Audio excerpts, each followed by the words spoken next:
As we've seen, it's Idly fairly hope. straightforward to enter a simple formula, a simple subtraction formula like the one that we used. And the three methods, again, are up for grabs. You decide which one you'd like to use. But we're also concerned about how many times we want to write a formula. And what we need to talk about next and show is how you can copy a formula into adjacent cells or even into other locations.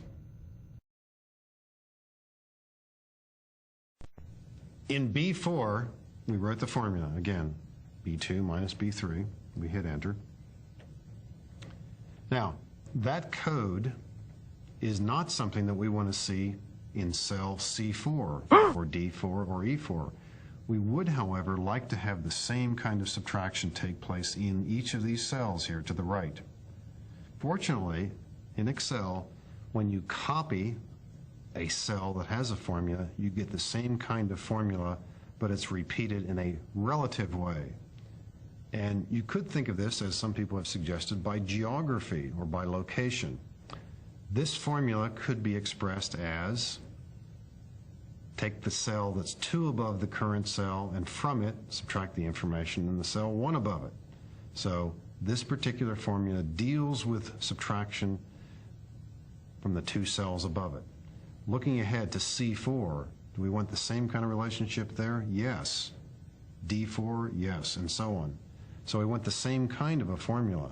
So when a formula gets copied, it gets copied in a relative way, unless you, in one way or another, alternate by using an absolute feature, which is discussed in a second part of this course. So let's talk about at least 3 ways that you could copy this formula.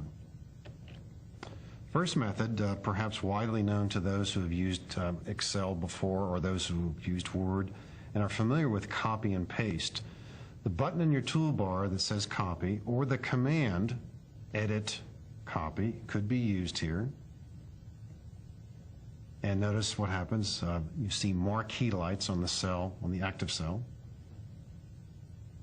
Copy is actually a 2-part command, where the first part is edit copy, or the copy button. The second part is to highlight the cells in question and then use either the paste button in the toolbar or the command edit paste, which I'll use now. And the result here, and by the way, the marquee lights stay on indefinitely until you hit enter, or hit escape, hit the escape key. If we were to look at any one of these formulas, and I'll just double click on the first one here, it says C2 minus C3. That's exactly what we would have wanted here. How about over here?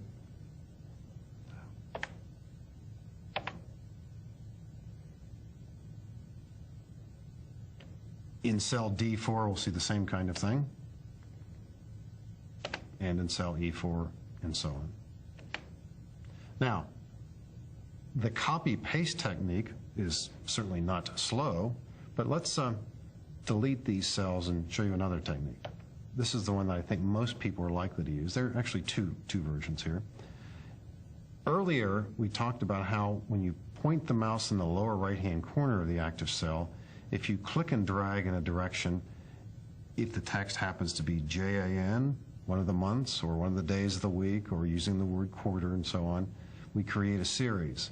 If you drag the active cell when it contains a formula, and if we drag to the right here, we will be copying the formula in the same way that we just used the copy and paste sequence. Same answers, correct results. I'll do that again because usually it happens much faster. You type in the formula, you get the answer, click and drag across, it's all done.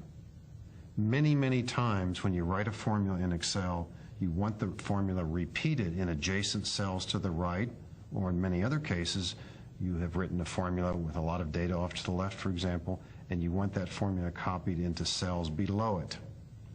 In that case, same idea, we would drag downward this way. A third technique, perhaps a little bit lengthier, but also it has something to be said for it. Once again, I will delete these cells. You can highlight the cell with the formula and the adjacent cells to the right, and there is a command off the Edit menu, Fill Right. Edit, Fill Right. Achieves the same objective. Think of how time-saving all of these techniques would be if we had 12 months or 2 years.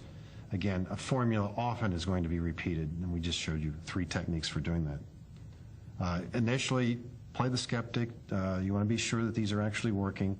Remember, if this subtracts the 2 cells above it, wherever you drag the formula, this should subtract the 2 cells above it also.